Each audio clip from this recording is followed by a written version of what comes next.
A continuación tendremos la charla La versión científica del Génesis, expuesta por el presidente de la Sociedad Mexicana de Física, el Dr. Tonatiuh Matus. El Dr. Tonatiuh Matus Chacín terminó la licenciatura en Física y en Matemáticas y luego la maestría en Física en la Escuela Superior de Física y Matemáticas del Instituto Politécnico Nacional. Se doctoró en Física Teórica en 1987 en la Universidad de Friedrich Schiller de Jena, Alemania, y se habilitó en Astrofísica en 1998 en la misma universidad. Hizo estancias postdoctorales en la Universidad de Viena y en la Universidad Técnica de Viena. Ha hecho estancias de investigación en el Instituto Albert Einstein de la Fundación Max Planck y en varias universidades alemanas y americanas. Ha sido profesor visitante de la University of British Columbia en Vancouver, Canadá. Fue vicepresidente fundador de la División de Gravitación y Física Matemática de la Sociedad Mexicana de Física en 1992 y luego presidente de la misma en 1995. También ha sido fundador y coorganizador de la Escuela Mexicana de Astrofísica desde 1998 y fue secretario general fundador del Instituto Avanzado de Cosmología de 2007 a 2015. Actualmente es el presidente de la Sociedad Mexicana de Física. Ha publicado más de 170 artículos, de estos 120 son en revistas indexas de física, matemática y teórica, con más de 2100 citas de otros autores, varios de los cuales han merecido estar en la lista de Highlights Papers de la revista Classical and Quantum Gravity, o han sido extraordinariamente citados. Publicó el libro de difusión científica ¿De qué está hecho el universo? En la serie La ciencia para todos del Fondo de Cultura Económica, y el libro La radiación cósmica del universo en iTunes y en la editorial IAC. Y hoy presentaré la charla La versión científica del Génesis. Le cedo la palabra.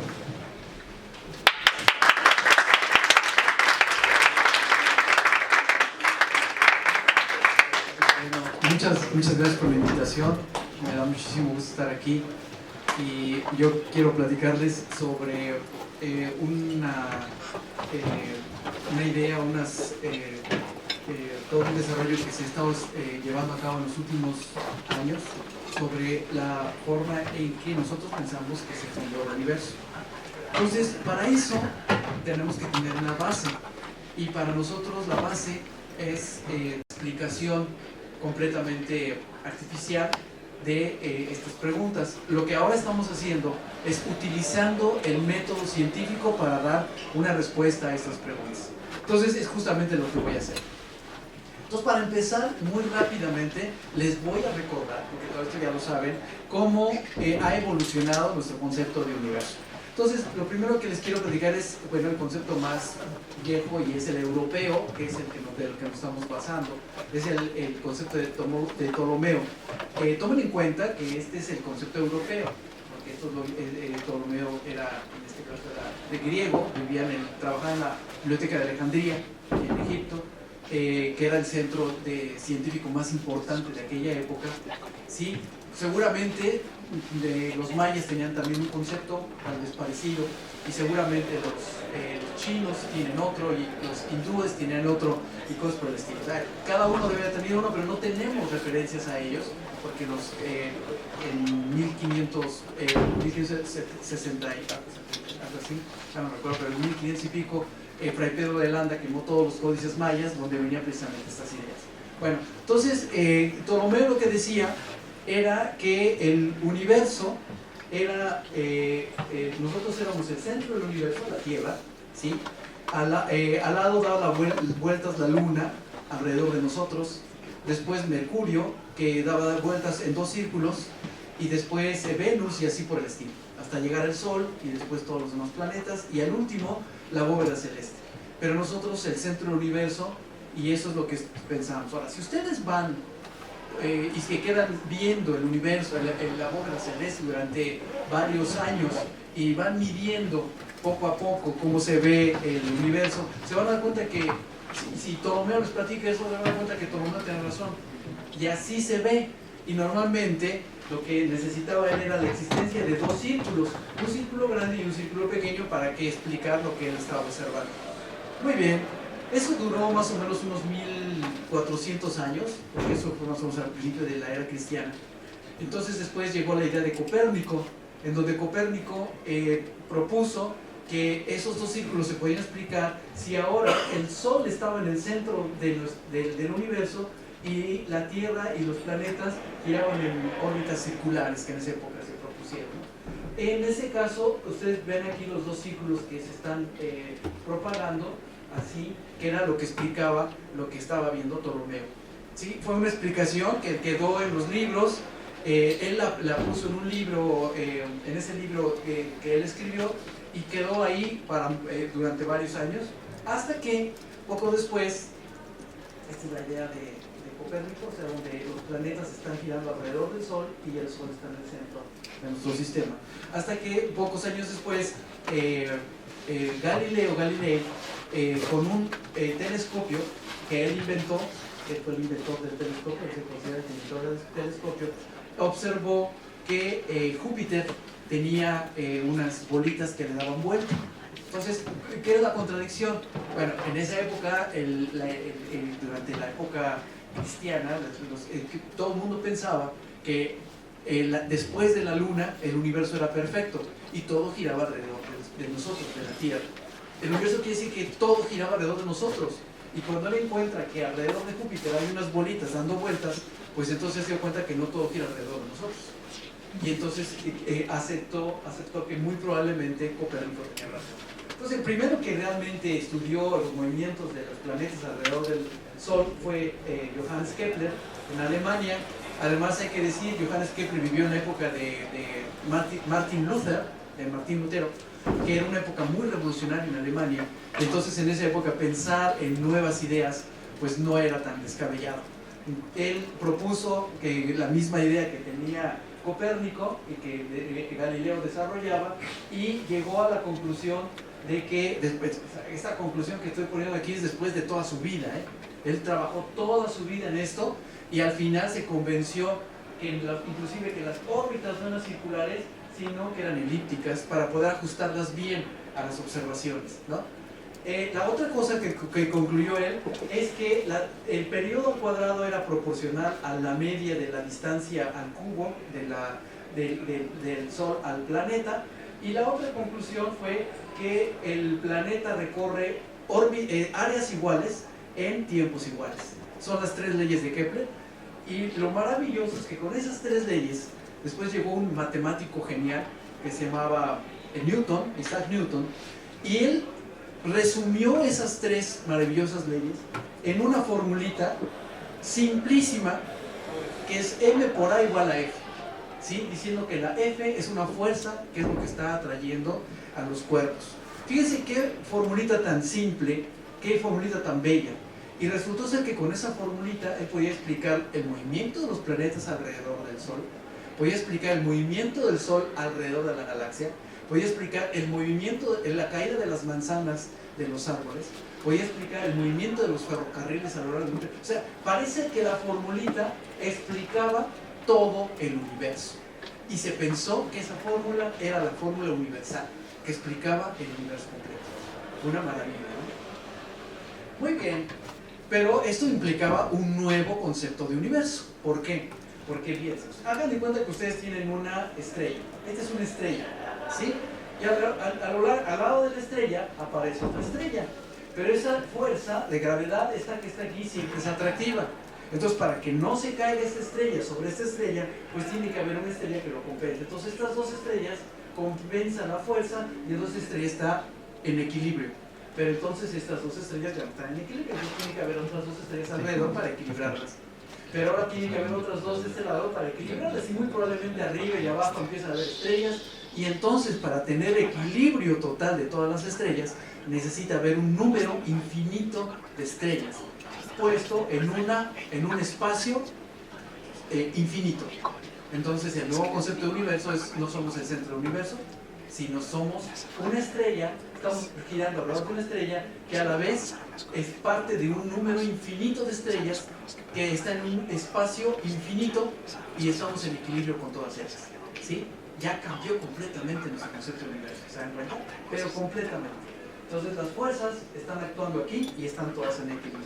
Otra vez, ya nos duró 1400 años la nueva idea, sino unos 350 años. Llegó este jovencito a los 25 años, se llama Albert Einstein, ¿sí? Y propone una nueva idea, que es una idea que es espectacular. Dice, no, las fuerzas no existen. Lo que existe es la geometría del espacio-tiempo, y la geometría del espacio-tiempo determina el movimiento.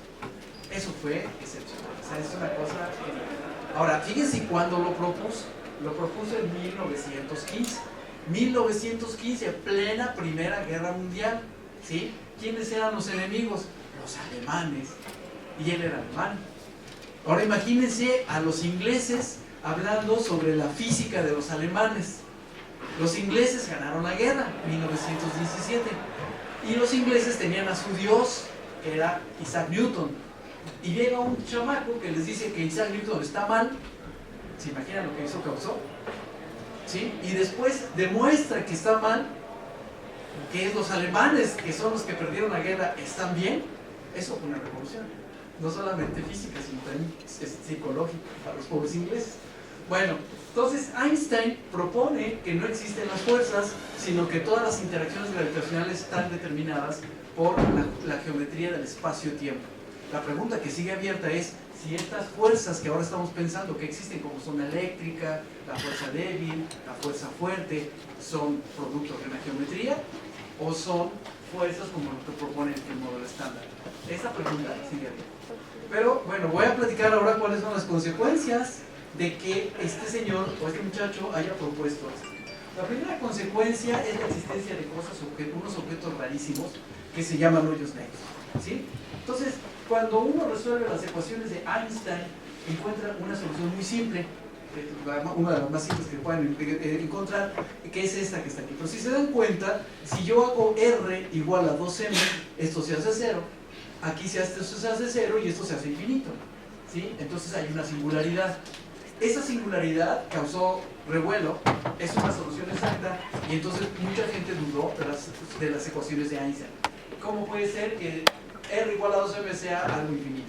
Bueno, cuando ustedes ya calculan la m y dicen y ven cuánto vale, pues sí, efectivamente, para el Sol, esta m vale 1.6 kilómetros. O sea, m aquí está, realmente esta m significa g, la g de Newton, ¿sí? M entre c cuadrada, ¿sí? Nada más que le ponemos m para no poner tantos numeritos, pero por eso, si nosotros calculamos esa m, g por c, sobre c cuadrada, nos va a dar en unidades de distancia. Entonces, distancia entre distancia, pues ya no me da unidades, y entonces esto ya se puede sumar. Cuando calculamos esa mg sobre c cuadrada para el Sol es 1.6 kilómetros. Si lo calculamos para la Tierra es 8.8 milímetros, ¿sí? Entonces, bueno, dicen, eso pues es ridículo. Cuando este radio llegue a 8.8 milímetros en una masa como la de la Tierra, pues eso tiene que ser algo extremo, ¿no? Y no nos interesa. Vamos a estudiarlo en otros niveles. Sin embargo, para los físicos quedó como algo interesantísimo. ¿Qué pasa en esa región? ¿Sí?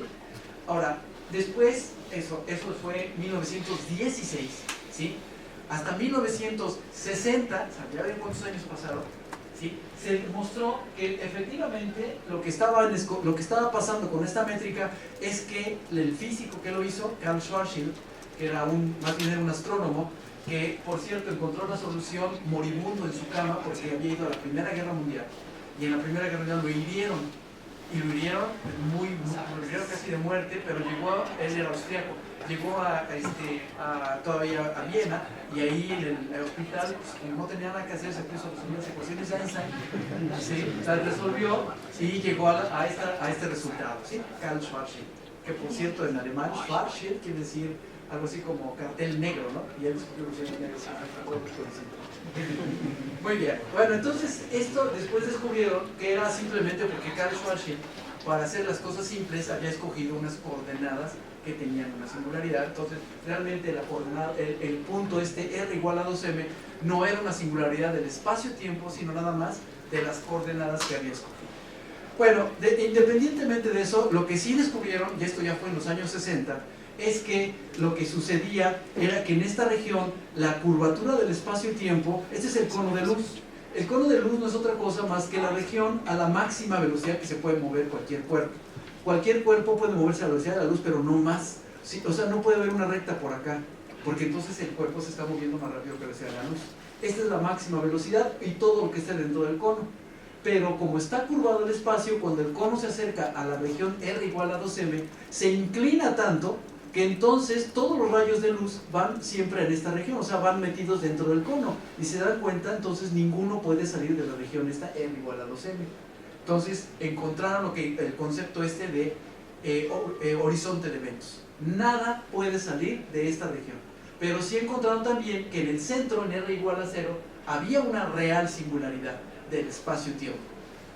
No se preocuparon tanto, porque resulta ser que ni la luz puede salir de esta región, por lo tanto yo no puedo ver la singularidad. Si no la veo, pues ojos que no ven, corazón que no siente. Entonces, no les importó.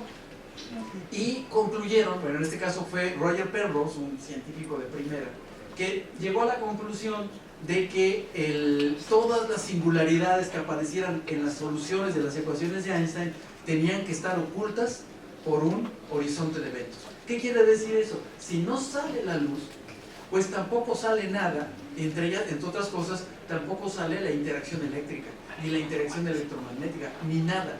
Quiere decir que todo lo que está dentro de esta región está desconectado causalmente de nosotros.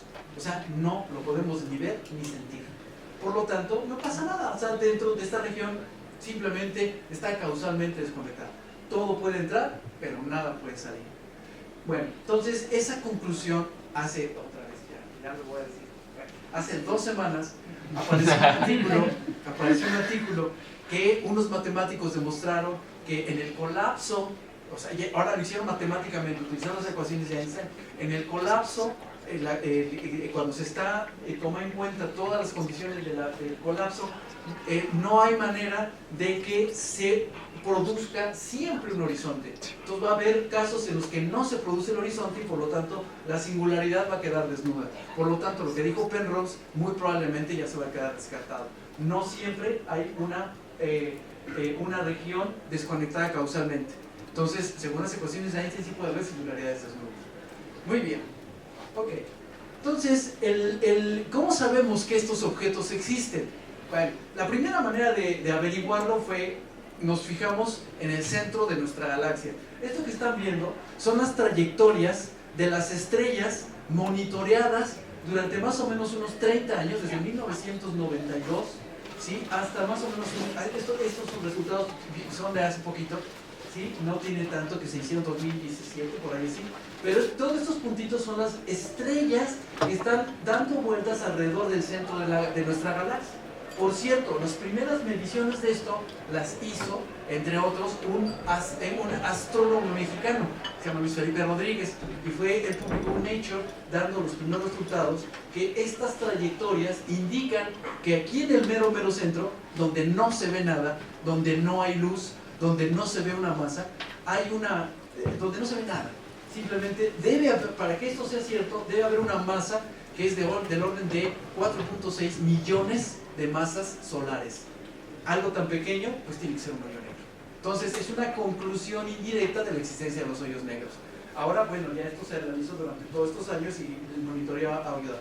Otra manera de ver si existen es cuando una región, cuando una estrella se acerca a un hoyo negro, el hoyo negro se la traga. Entonces la estrella toda la materia de la estrella empieza a dar vueltas alrededor del hoyo negro a una velocidad tan intensa que provoca fricción en la materia, y esa fricción se calienta tanto que llega a radiar en los rayos X y a veces en los rayos gamma. Esos rayos X se pueden detectar desde aquí, pues, con un aparato de rayos X, ¿sí? Y entonces detectamos que existen.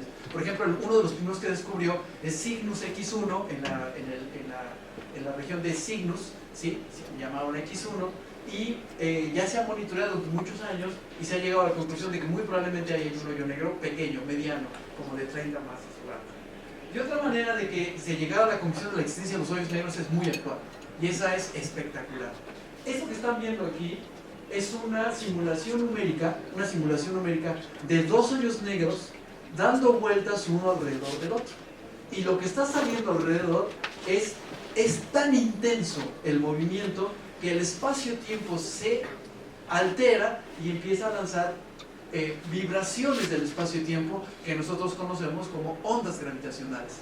Y estas ondas gravitacionales viajan alrededor de todo el universo durante todo el tiempo que ustedes quieran.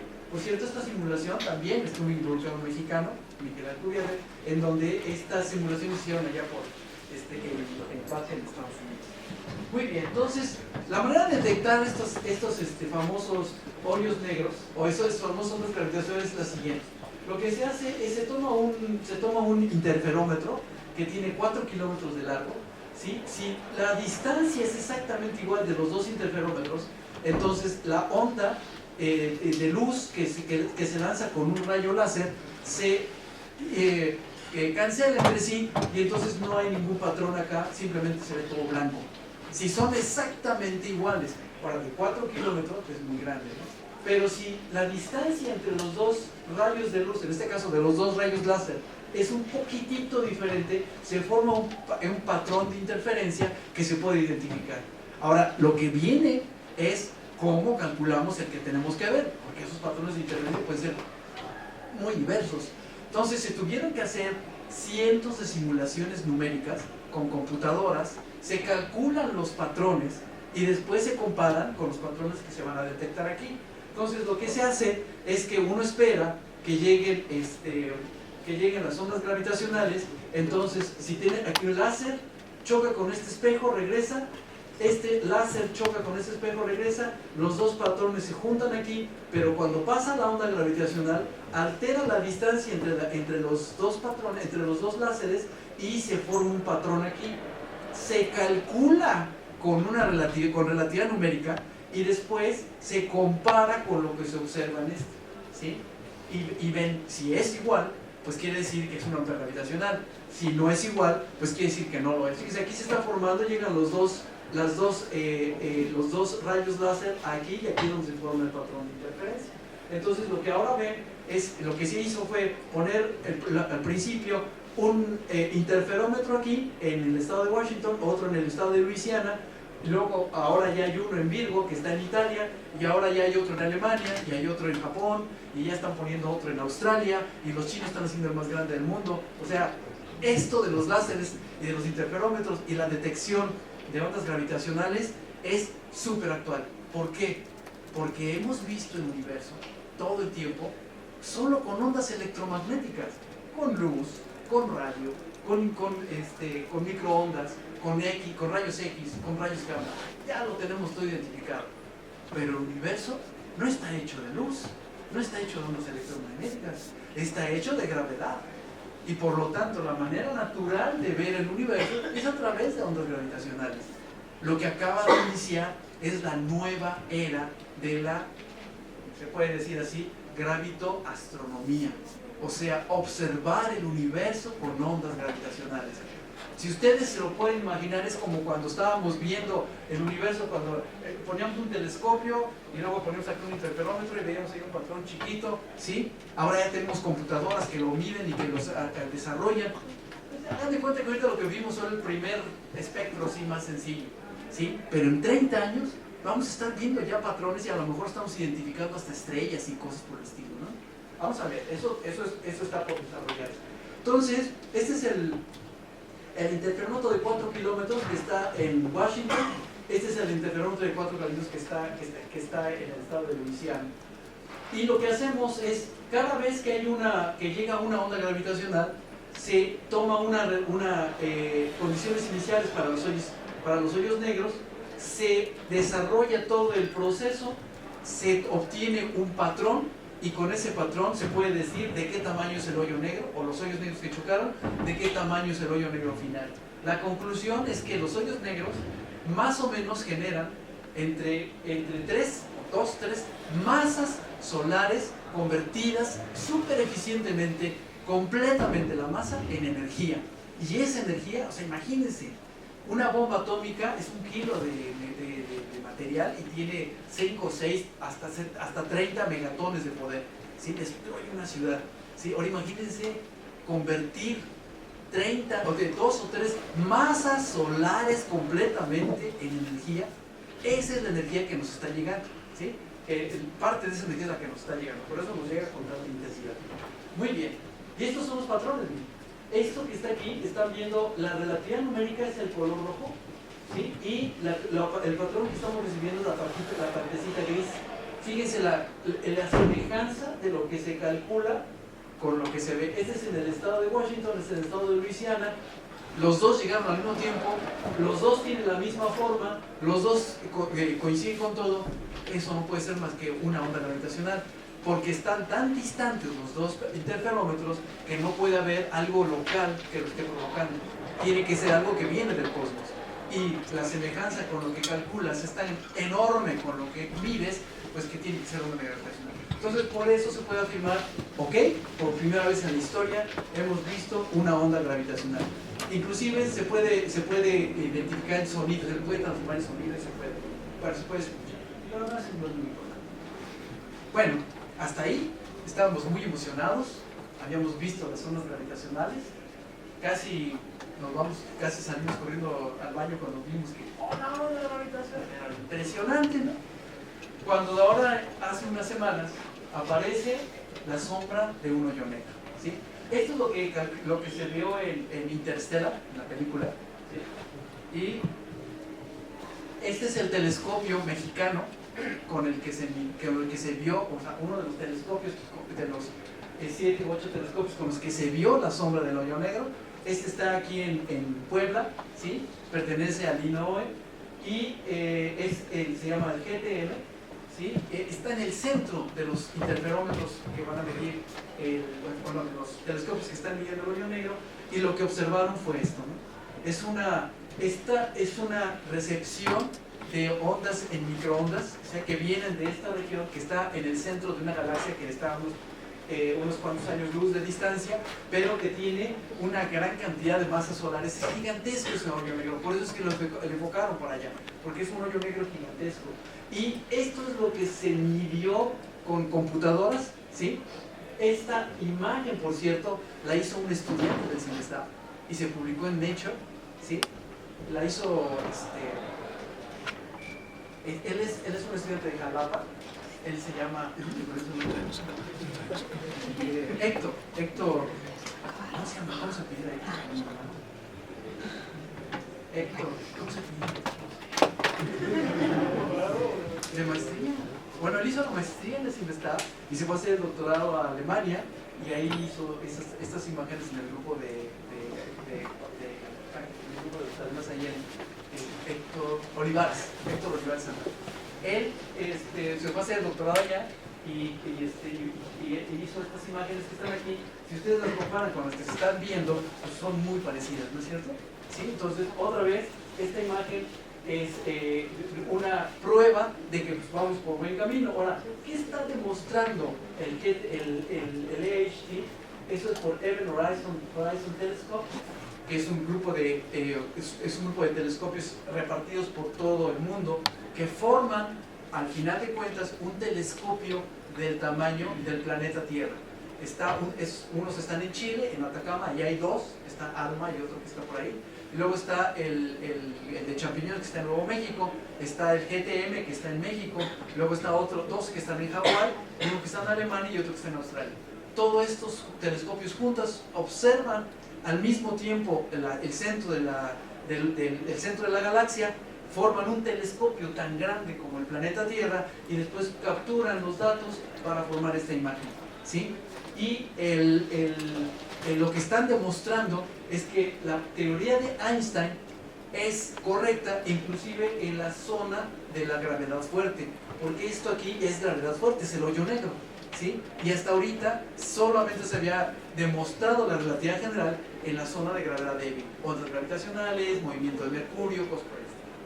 Muy bien, entonces ahora ya estamos seguros que la relatividad general es poderosísima y que la relatividad general tiene muchísimo de verdad, no solamente en el régimen débil, sino también en el régimen fuerte.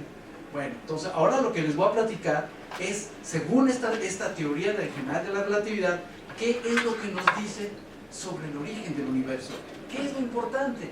Bueno, a nosotros nos interesa entender de dónde venimos, para saber qué estamos haciendo aquí y a ver si algún día podemos averiguar a dónde vamos, ¿sí? Porque, digo, nos lo preguntamos individualmente, pero como especie humana, ¿para qué estamos aquí?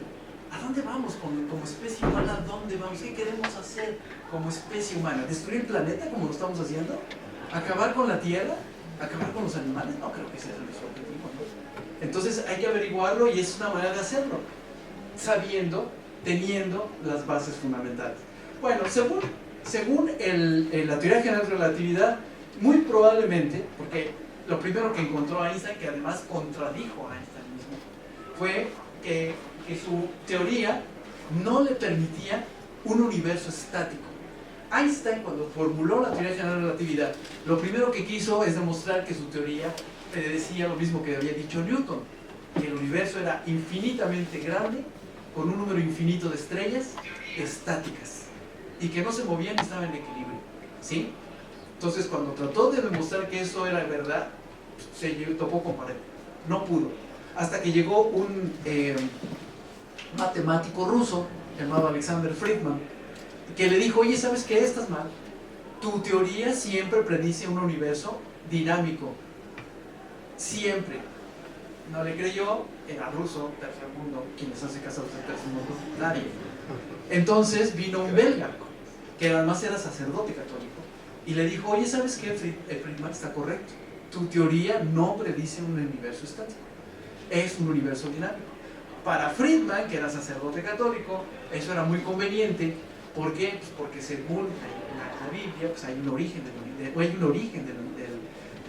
los seres humanos, y esto predecía un origen. Aquí está el origen, ¿no? Es este.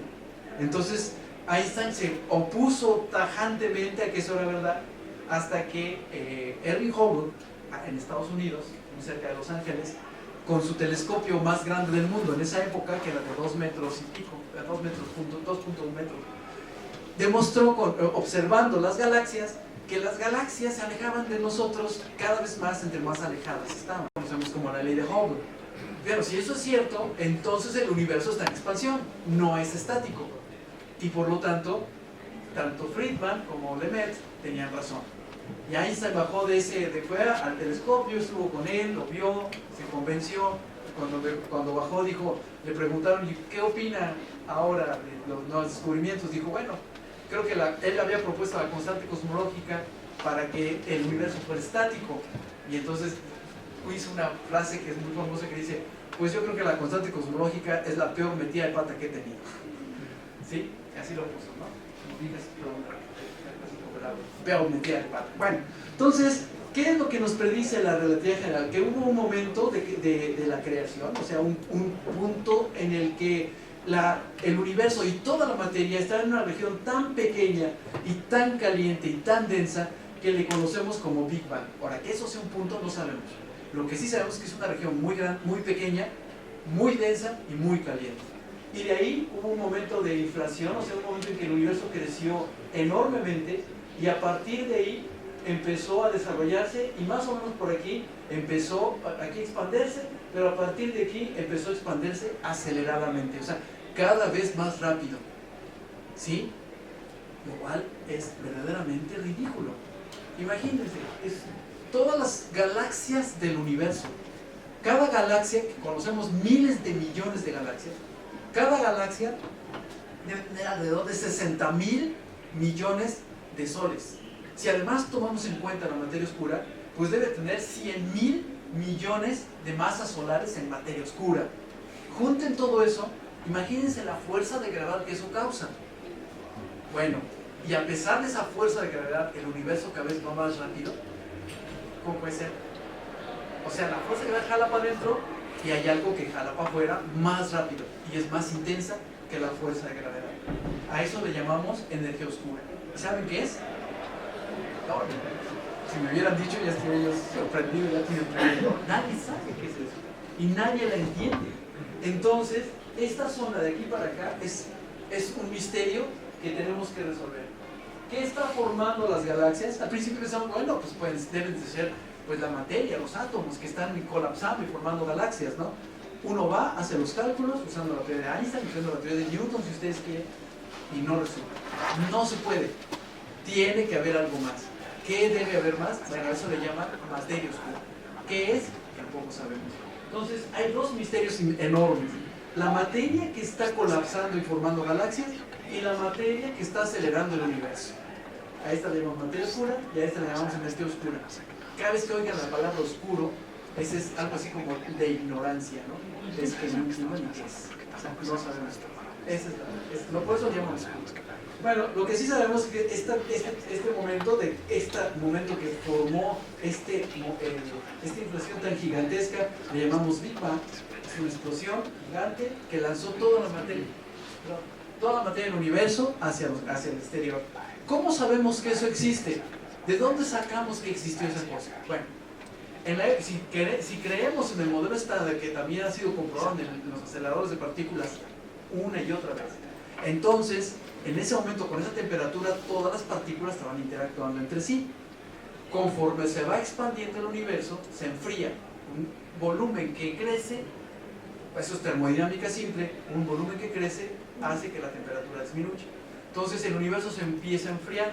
Cuando llega un momento en que la temperatura es tan baja, ya no es tan caliente, que los electrones y los fotones, son los últimos que están interactuando entre sí, dejan de interactuar. Los fotones ya no tienen, están tan fríos que ya no tienen suficiente fuerza, suficiente energía para interactuar con los electrones. En ese momento, los fotones quedan libres y en lugar de estar chocando con fotones y protones y con todo eso, ya no tienen fuerza suficiente, no tienen energía suficiente, y entonces viajan eternamente. Entonces deberíamos de poder fotografiar esa cosa. Bueno, entonces a eso se le llamó la radiación de fondo del universo. El primero en calcularla fue un señor apellidado Gamow, por cierto, estudiante de Alexander Friedman, y después lo calcularon otros, entre ellos James Peebles y otros más, y consiguieron una antena que está aquí. Esta es la antena, ¿sí? Con esta antena buscan estos fotones libres, ¿sí? Y los encontraron. La verdad es que no fue así, ¿eh? La verdad es que estos cuates que están aquí, que se llaman Penzias y Wilson, fabricaron la antena porque se los habían encargado para ver si podían espiar a los rusos. Pero tenían siempre un ruido que no podían quitar. Y el ruido, pensaron miles de cosas. Hay unas historias ahí bien simpáticas, como por ejemplo, las palomas anidaban aquí, y entonces pensaron que era la caca de paloma que estaba haciendo ruido. Y fueron y mataron a las palomas y limpiaron como salvajes, y siguió el ruido. Y era el mismo ruido en enero, febrero, abril, en todo el año, en día, de noche, con luz, con lluvia, siempre era el mismo ruido, imposible de quitar. Y entonces cuando llegaron, fue cuando se los encontraron Peebles y Zwicky, Peebles y Bob, y llegaron y le dijeron: oye, ¿sabes qué? Lo que tú estás oyendo es la radiación de fondo del universo, es realmente el sonido del Big Bang, ¿sí? Bueno, esta es una propaganda de nuestros patrocinadores. Aquí viene explicado mucho de lo que les estoy platicando. Es un libro que está en el Fondo de Cultura Económico y se llama The Extension Universe. Y lo que vieron fue esta cosa, este patrón que está aquí, ¿sí? O sea, el mismo ruido. Hagan de cuenta que este es el planeta Tierra, ahora es lo mismo, pero para todo el universo. Este es todo el universo. Entonces es un lado del universo, este es el otro lado del universo, o sea, arriba del universo, abajo del universo, todo lo que estamos viendo.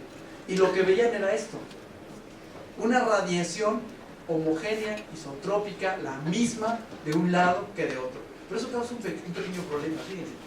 Nosotros estamos en el centro, exactamente en el centro. Si esta luz que viene de acá, que más o menos viajó 13.000 millones de años, tiene exactamente la misma temperatura, densidad, color, todo idéntico a la que viene de acá, que viajó 13.000 millones de años. La de acá no pudo haberse tocado con la de acá, porque vienen del mismo color, de la misma forma, con la misma temperatura, todo igual. ¿De dónde se saben ellos que es la misma, que todo es idéntico? Eso fue un problema, ¿sí? Y el problema se resolvió precisamente con inflación. Bueno, esto fue en 1991, lo hizo un señor que se llama George Moore, por eso obtuvo el premio Nobel. Y después, eso lo hicieron, Penzias y Wilson, por eso obtuvieron el premio Nobel. Y después, en 1991, George Moore hizo esta nueva fotografía, con la que también obtuvo otro premio Nobel.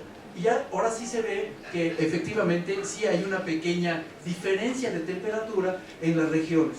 ¿sí? No es tan homogéneo y isotrópico, pero es una diferencia de 10 a la menos 5 en temperatura, ¿sí? O sea, la diferencia de temperatura que hay entre estas dos regiones de diferente color, es del orden de 10 a la menos 5. Es extremadamente pequeña, por eso no la midieron Penzias y Wilson.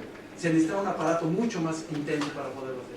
En la actualidad, bueno, ya sé, en el año 2003, la misma foto, pero con más resolución. Es como si hubieran comprado un lente más grande, ¿no? Y luego en 2007, ¿sí?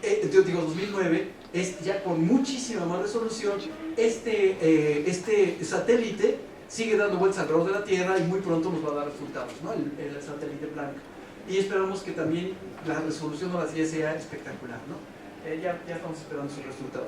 Pero ¿cuál es el resultado de esta observación? Bueno, el resultado final es que si no podemos explicar esas observaciones, si no proponemos que existe algo que expande el universo aceleradamente, que le llamamos energía oscura, y representa el 73, realmente no, es el 68, ¿este es un poquito vieja? Bueno, 68% de la materia del universo. Tiene que haber algo que le llamamos materia oscura, que representa el 26% de la materia del universo. Y después, algo que sí conocemos, pues los átomos, ¿no? La materia normal, que es 4%, de la cual solo vemos el 10% con los telescopios. Y por ahí pues debe haber neutrinos y otras cosas que representan menos del 0.3%, ¿sí? Entonces, conocemos dos componentes, pero desconocemos las dos mayoritarias. Si ustedes suman este más este, les da 96%. Entonces, no sabemos de qué está hecho el 96% de la materia del universo. No conocemos nada, no sabemos nada. Solo conocemos el 4%, que es lo que explica el modelo estándar. El modelo estándar no explica el otro 96%, y la teoría de Einstein tampoco. Entonces, ¿de dónde saco yo la explicación del 96% de la materia del universo? Muy bien. Ok, bueno, esta es otra propaganda de nuestros patrocinadores. Este lo hice con Luis Ureña, que se fue a librar. Sí, y ahorita esta es la nueva edición. Ya va a salir pronto, no ha salido, pero va a salir pronto, en este año. Y también es sobre la relación de fondo del universo. Muy bien. Ok, pero vamos a ver, a pesar de que no sabemos de qué está hecha la materia oscura ni la energía oscura, vamos a suponer que ponemos ahí un candidato, lo que llaman un modelo. Entonces ponemos energía oscura, por ejemplo, puede ser la constante cosmológica que había dicho Einstein que era su peor materia de pata. La ponemos. Y después ponemos materia oscura. ¿Qué ponemos? Pues un fluido sin presión. Y lo ponemos. Y ponemos una supercomputadora, pero supercomputadora, y le ponemos todas las fuerzas de Newton. Es una supercomputadora, es un cálculo impresionante de una región gigantesca, con gas y con todo lo que ustedes quieran. Fíjense, aquí estos puntitos que están ahí ya son estrellas que están muriendo en forma de supernova. Y estas estrellas contaminan, digamos, así le dicen los astrónomos, pero llenan el universo de los materiales que se están cocinando dentro de la estrella. Porque resultó ser, fíjense cuántas supernovas están explotando acá todos al mismo tiempo, ¿no? Resultó ser que después del universo, si ustedes hacen el modelo estándar y calculan después del universo qué es lo que está pasando, solamente se creó algo así como el 75% de hidrógeno y un 25% de helio. Todo lo demás no existía. Ningún otro material. Es en el centro de las estrellas donde se producen todas estas materiales que nosotros conocemos ahora como hidrógeno, nitrógeno, carbono, todo lo que está hecho en la vida en la Tierra. Entonces, si no hay estas explosiones de supernova, no entendemos la vida en la Tierra. Por eso es que son muy importantes las estrellas de supernova. ¿Y cómo sabemos que esta cosa que está aquí, que esta simulación es correcta? Bueno, vamos a compararla con lo que se tiene ahorita. Esto es el resultado de más o menos unos 25 años de observación astronómica. Cada puntito es una galaxia, ¿sí? Y ahora la vamos a ver en grande. Esto que está aquí son esas galaxias que yo ahorita puse juntas, ¿sí? Pero aquí, ahorita se tienen censadas más o menos 2 millones de galaxias, más o menos, ¿sí? Pero es mucho para la computadora, así es que vamos a poner nada más el medio millón de galaxias y 76,000 cuásares. Y entonces, estos puntitos que ustedes están viendo aquí son verdaderas fotografías de galaxias, puestas en el lugar donde deben de estar. Se pone en la computadora y después hago la computadora viajar a través del universo con fotos reales en posiciones reales, ¿sí? Esto que está aquí lo comparo, por supuesto, con lo que estoy simulando con las grandes computadoras y el resultado es espectacular. Es prácticamente el mismo resultado. Vemos cómo nuestras simulaciones numéricas llegan a los resultados que nosotros pensamos. Esto que está aquí es una simulación. Aquí yo puse materia oscura y después aquí le puse gas y voy a ver qué pasa con el gas girando alrededor de la materia oscura. Y lo que se forma es un objeto como este que parece una galaxia, ¿no es cierto? Entonces es una simulación muy cercana de cómo se forman las galaxias en el universo. Por cierto, esta simulación fue hecha en el CIMBESTAR. ¿Sí? Bueno, ¿para qué necesitamos las galaxias? Porque dentro de las galaxias las fuerzas de gravitación jalan el gas, en este caso todo el gas, hidrógeno sobre todo, y cuando este gas empieza a jalarse gravitacionalmente por la materia, porque alrededor de toda ella se empiezan a formar, se empieza a colapsar el gas, y entonces forman lo que llamamos estrellas. ¿Qué son las estrellas? Pues sí, son bolas de gas a distancias gigantes en equilibrio termodinámico gravitacional. La gravedad jala para abajo, jala para adentro, mientras que en el centro las explosiones nucleares de la temperatura tan alta que tiene el hidrógeno forman explosiones de fusión que jalan hacia afuera y se forma un equilibrio termodinámico. Si ustedes ven, aquí se forman algunas estrellas. A ver, voy a ver si puedo ver.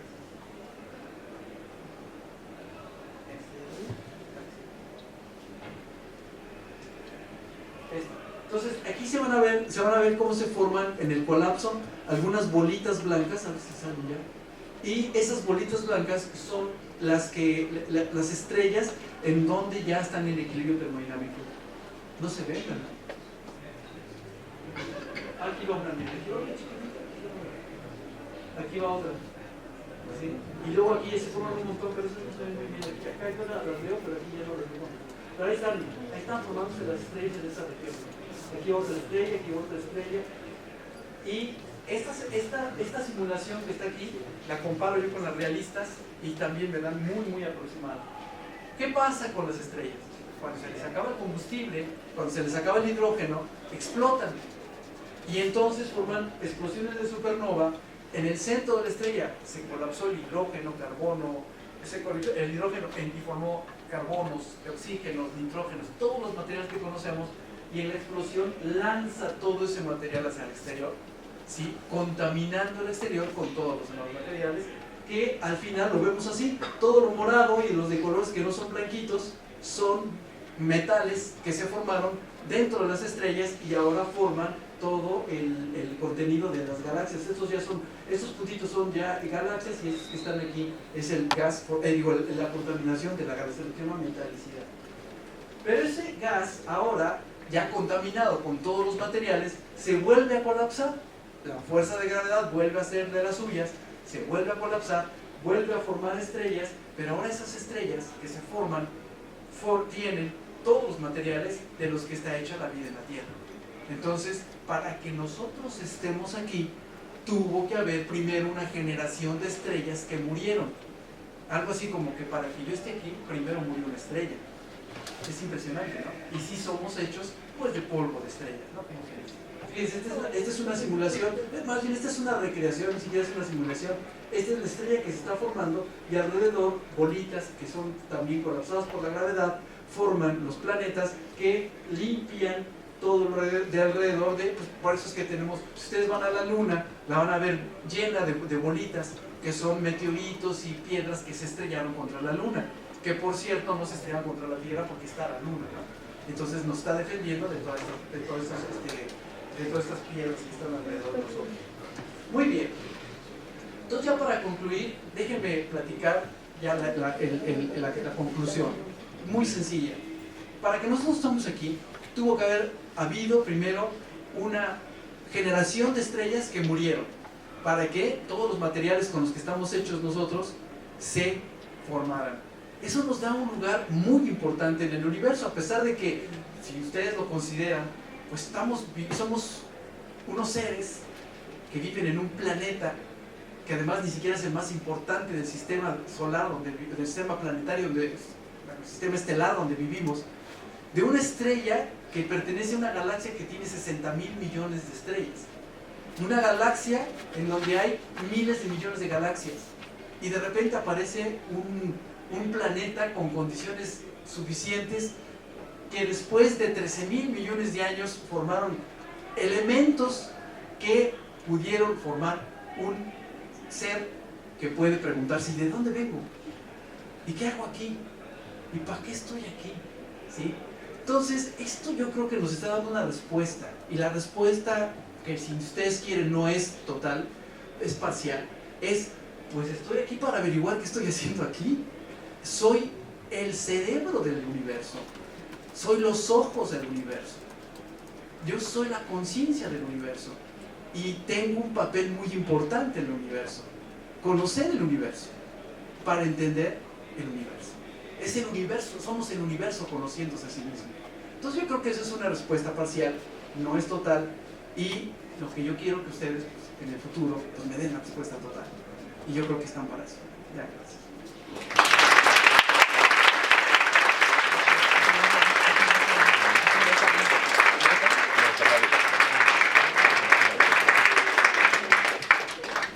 ¿Tienen preguntas? Mencionó hace poco respecto al problema del horizonte cosmológico que se resuelve con inflación. No sé si nos pueda platicar un poco más de cómo lo resuelve este problema y si hay otras teorías además de la inflación que lo resuelven. Sí hay teorías alternativas para resolverlo. Sin embargo, inflación yo creo que sigue siendo una de las más simples.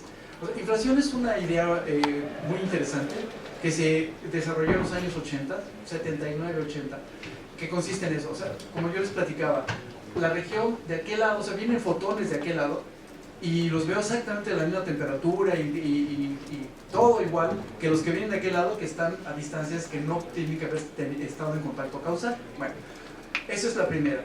Hay otro problema, por ejemplo, que es que el universo, cuando nosotros lo calculamos y sabemos la cantidad de materia que hay, resulta que el universo debe de ser casi, si no es plano, es prácticamente plano. Si nosotros queremos que el universo ahorita sea plano, entonces tendríamos que poner condiciones iniciales a las ecuaciones de Einstein que van de 1 punto y después tenemos que poner algo así como unos 80 ceros y luego un 1. Y con eso obtenemos el universo plano ahorita. Eso es un poco creíble, ¿no? Que hayas tenido que poner tantos ceritos dentro de las condiciones iniciales para que lleguemos a la condición que ahora tenemos, ¿no? Entonces eso no es una solución. Le llaman fine tuning, o sea, tuneramiento fino. Entonces, eso no gustaba, si es estético, pero no gusta. Entonces, otro problema. Otro es que, según el modelo estándar, pues tú tienes también que se forman un montón de defectos topológicos. En este caso, porque hay siempre transiciones de fase. Las transiciones de fase forman regiones, son más o menos sencillas de entender. O sea, imagínense el sombrero de charro. Entonces, el sistema se encuentra primero en el punto más arriba. Pero cuando la temperatura baja, entonces el sistema evoluciona hacia el sistema que está más abajo, en el sombrero de charro. Pero puede irse de este lado o de este lado. Entonces, los que se van de este lado están en un estado, y los que están de este lado están en otro estado. Entonces, tendríamos que encontrar, por ejemplo, en este caso, paredes en los que estoy aquí en un estado, paso del otro lado y estoy en otro estado. A eso le llaman defectos topológicos. Y así por el estilo. Hay varios problemas más. Digamos, déjame ver estos tres. Entonces, para resolverlo es muy sencillo. Dicen, bueno, quiere decir que el universo al principio estaba en equilibrio termodinámico, ¿sí? Entonces, ya que estaba en equilibrio termodinámico, este universo creció enormemente y después empezó a evolucionar lentamente y es el que tenemos ahora. Si yo este pedacito lo hago evolucionar como está creciendo ahorita, no da tiempo de que crezca de ese tamaño. Entonces tiene que crecer mucho al principio.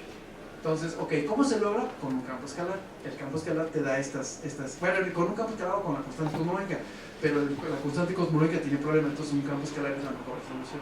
Después, el universo es casi plano. ¿Qué quiere decir? Imagínate una pelota, ¿sí?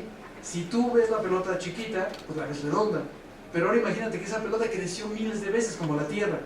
hasta Colón, digo, antes de Colón todo el mundo pensaba que la Tierra era plana. ¿Por qué? Porque están viendo nomás un pedacito de la pelota, ¿sí? Entonces, por eso es que vemos el universo plano. Esa es la segunda resolución. Y la otra es un poquito más compleja, pero resulta ser de que a la hora de crecer tan grande el universo, los defectos topológicos efectivamente sí se forman, pero uno por universo, o sea, uno por región causalmente conectada. Y por lo tanto, pues debe haber uno, pero pues ¿dónde está? Pues no importa, que esté lejos de nosotros y no pasa nada, ¿no? Entonces sí se van resolviendo los problemas así más o menos fácil y de una manera natural los problemas que se tenían antes de la cosmología, utilizando solamente inflación. Ahora, hay otros mecanismos. Por ejemplo, un último que surgió está muy interesante, lo hicieron Steinhardt y Neil Turok. Y dicen que iban en el tren y se les ocurrió, hasta lo platican, ¿no? Que ellos lo que dicen es que el universo estaba efectivamente en contacto causal y lo que formó al universo fue el choque de dos branas. Ahora tienes que considerar teoría de cuerdas y las branas son el universo, vivimos en una brana y hay otras branas alternativas y esas branas pueden chocar. Entonces, si chocan las dos branas forman un Big Bang y entonces una manera alternativa de decir, bueno, se resuelven los problemas de la inflación y cosas por el estilo. Y hay otros más, hay otros que ya son menos elegantes. Digamos que estos dos son los que yo conozco que son más elegantes. Ahora, ¿ya están resuelto el problema? No, porque ya que el universo se expandió tan rápido, como les dije al principio, si el universo se expande, la temperatura cae. Entonces, si la temperatura cayó tan rápido y está el universo tan frío, pues no da tiempo de que se forme la materia. Entonces, ¿cómo se formó la materia en un universo tan frío? Bueno, ya hay soluciones, hay que preheating y reheating y no sé cuántos, pues hay muchos. Pero sí, eso es un tema de estudio, inclusive todavía en la actualidad. Muy, muy interesante. ¿Más preguntas? Buenas tardes. Pregunta es, si usted cree que con el uso de las ondas electromagnéticas ya se obtuvo toda la información que podemos obtener para contribuir al modelo cosmológico y cómo afectaría en el estudio del modelo cosmológico la importancia de la era gravitastronómica, si se pueden encontrar otras candelas estándar o algo parecido. No, lejos, estamos muy lejos de haber agotado el campo electromagnético como un observador. Por supuesto que viene la alternativa de las ondas gravitacionales. Digo, de aquí a que tengamos la resolución que tenemos con ondas electromagnéticas van a pasar, yo creo que, no sé, 80 años o más, ¿no? Pero lo que sí puedo decir es que no se ha agotado la onda electromagnética. Todavía hay muchísimo que ver, muchísimo que detectar. Por ejemplo, este hoyo negro pues fue con ondas electromagnéticas, no más que en la región del microondas, ¿no? Y por el estilo, o sea, eso todavía le quedan años. Si quieren estudiar el universo con ondas electromagnéticas, adelante. O sea, faltan todavía miles de observaciones por hacer. Ahora, si les gusta lo supernuevo, pues con ondas gravitacionales, ¿no? También se puede hacer.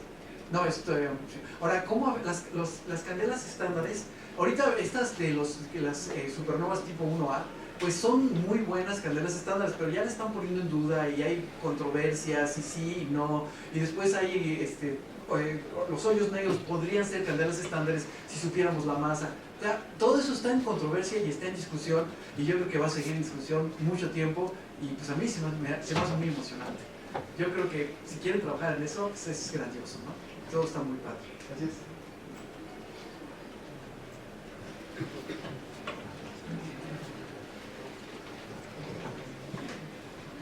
Yo tengo dos preguntas. No sé si en tu calidad de cosmólogo tienes información privilegiada que no nos dieron el otro día cuando se anunció lo del hoyo negro en 87. A mí me queda la duda de si se sabe algo del hoyo negro en nuestra galaxia, que ciertamente le decimos está dormido, pero se supone que nos iban a mostrar una foto de eso con esta resolución. ¿Tienes alguna noticia de ese asunto? Esa es una. Y la otra es, las ondas gravitacionales que se detectaron con estos instrumentos son particularmente la de la interacción de estos dos hoyos negros. Esto es una cosa muy exótica.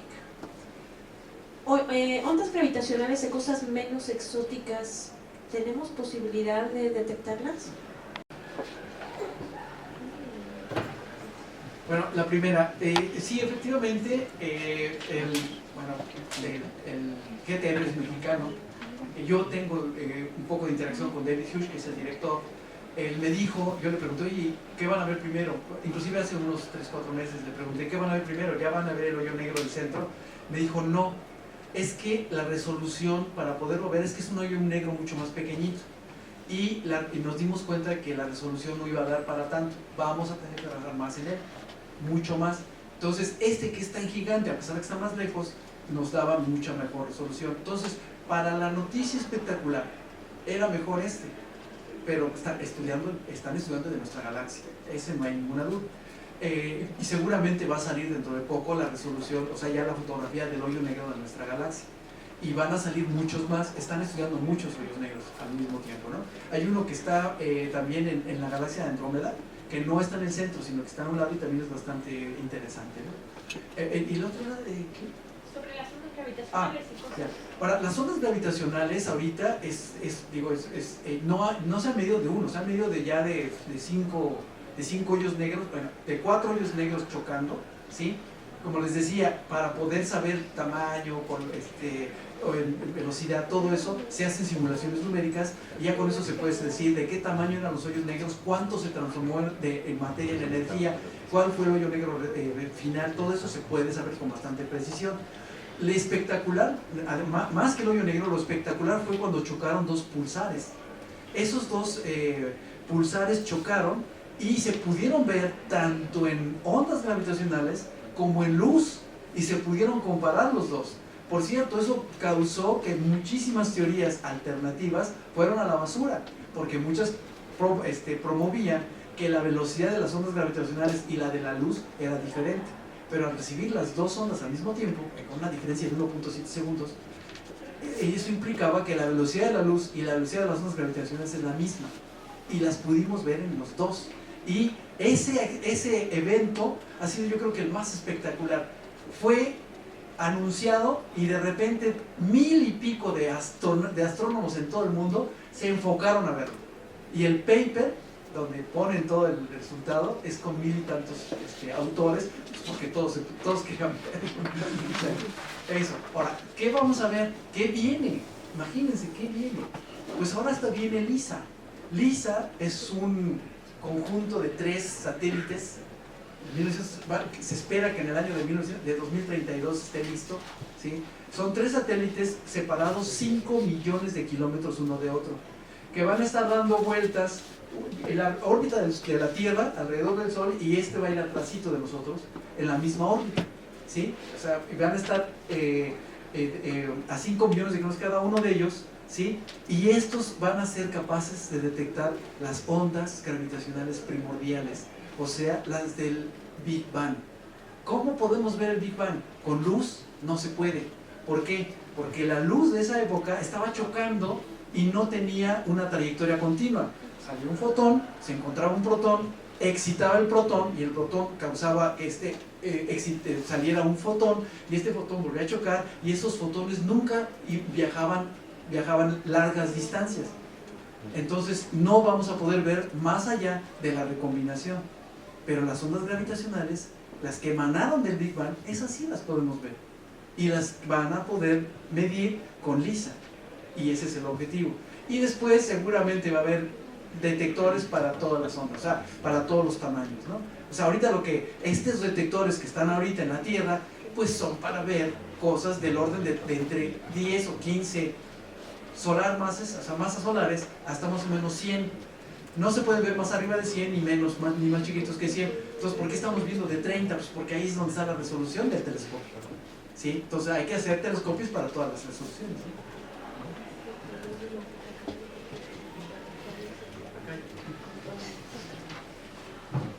Otra vez.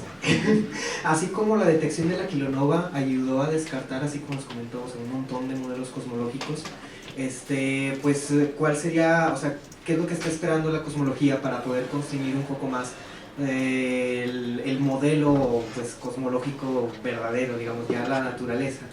Nuevos eventos como estos, o sea, que tengamos multimensajeros en astrofísica, o tendríamos que esperar hasta la detección de las ondas gravitacionales primigenias para poder construir más el modelo cosmológico. No, yo creo que no va a ser, ni uno ni otro va a ser suficiente. Se necesita muchísimo más, muchísimo más. O sea, se necesitan los hoyos negros, perdón, se necesita la detección de ondas gravitacionales, se necesita detección de el conteo de galaxias, ¿no? Tiene que hacerse todo junto. Ahorita lo que viene es dos telescopios, uno que se llama DESI, que por cierto México está en DESI, es parte de esa colaboración, que va a detectar no 2 millones de galaxias como lo que yo mostré, sino va a detectar entre 20 y 30 millones de galaxias. O sea, va a censar 20 o 30 millones de galaxias con todas sus características para poder determinar de qué está hecha la energía oscura. Eso nos dará ideas, tal vez nos acerque, tal vez nos diga mucho más. A lo mejor, y esperemos, que nos diga de qué está hecha la energía oscura, ¿no? O sea, lo que pasa es que también los cosmólogos exageran, tienen tantas ideas que después de descartarlas está en chino, ¿no? Entonces, pues sí, y es que cada cosmólogo inventa. Es el momento de inventar, o sea, no estoy criticando, yo también inventé. No estoy criticando, es que es el momento de inventar para que estos inventos, estas ideas se pongan verdaderamente a prueba con las observaciones. Y si pasa todas, aún así vamos a tener duda, pero aún así ya tenemos un camino para seguir caminando, ¿no? Yo creo que eso es lo que viene. Muchas observaciones de todos los niveles, tanto en ondas gravitacionales, en óptico, en microondas, en rayos X, que también hay muchísimo. Ahorita viene otra cosa que ustedes ni siquiera se imaginan. Todavía tengo tiempo, ¿sí? Bueno, rápido lo voy a decir. Resulta ser que ustedes conocen el átomo de hidrógeno. El átomo de hidrógeno pues, es un protón y un electrón, ¿sí? Cuando el protón llega con el spin volteado, no digo con el spin de la misma dirección que el protón, como no pueden estar en el mismo estado, el electrón se voltea. Y eso lanza un fotón, ¿sí? Que va a una longitud de onda de 21 centímetros, ¿sí? Siempre, y eso se conoce desde hace muchos años. Entonces, resulta ser que todas las galaxias, están hechas de estrellas, y las estrellas están fundamentalmente hechas de hidrógeno. Entonces, ese proceso de lanzamiento de 21 centímetros viene de todas las estrellas, y se ve desde donde ustedes quieran. Muy bien, entonces con ese podemos ver a corrimientos al rojo, o sea, a distancias gigantescas. Entonces, últimamente, bueno, pero es muy difícil, imagínense. Aquí en la Ciudad de México está Radio Barrilito, está el Televisa, todos esos están lanzando ondas en esa región de los 21 centímetros ya corrido. Entonces, el ruido es espantoso. Entonces, tienen que buscar lugares donde no haya ruido. Encontraron uno muy bueno en México, por cierto. Excelente, la zona del silencio, en Durango. Y ahí iban a poner la antena, ¿y saben por qué no la pusieron? Pues porque ahí viven los zetas, imagínense. O sea, era imposible, era peligrosísimo. Entonces tuvieron que buscar otro. Hay en todo el mundo ya, hay de esos telescopios que son antenas realmente, que cuestan 10,000 pesos, o sea, para el tamaño son 10,000 pesos, se compran 20 de esas, ¿sí? Hay en todo el mundo. En México hay una de las más avanzadas, pero ya la tuvieron que poner en la isla de Guadalupe. Ahí no hay, está hasta el otro lado del mundo, ¿sí? Ahí solamente los tiburones ballena y los tiburones blancos habitan, y ahí no hay contaminación de radio. ¿Qué fue? Desafortunadamente no fueron los mexicanos, sino fueron los australianos los que nos ganaron la corrida. Encontraron que la temperatura del universo en Z igual, el corrimiento al rojo igual a 17.5, es más fría de lo que se había calculado. Eso implica muchas cosas.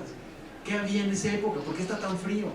Pues solamente había materia oscura y había bariones, o sea, ahí había átomos, ¿sí? Entonces están interactuando y por eso se enfriaron. Ahí es una especulación, ya es una idea, ¿no? ¿Y qué tal si hubo otra cosa además? ¿Y qué tal si, no, imagínense lo que quieran, ¿sí? Entonces empieza uno a generar ideas debido a que encontraron, está más frío de lo que calcularon. ¿Qué tal si nomás calcularon que lo midieron mal? Puede ser también, pero así se hace la ciencia, ¿no? Así se hace. Y eso son cosas muy... Bueno, ya no hay tiempo para preguntas porque tenemos que pasar a lo siguiente. Si quieren preguntar, pueden quedarse hasta el final. Ahorita vamos a pasar con la mesa redonda, pero agradecemos al doctor Tonatiuh por su plática.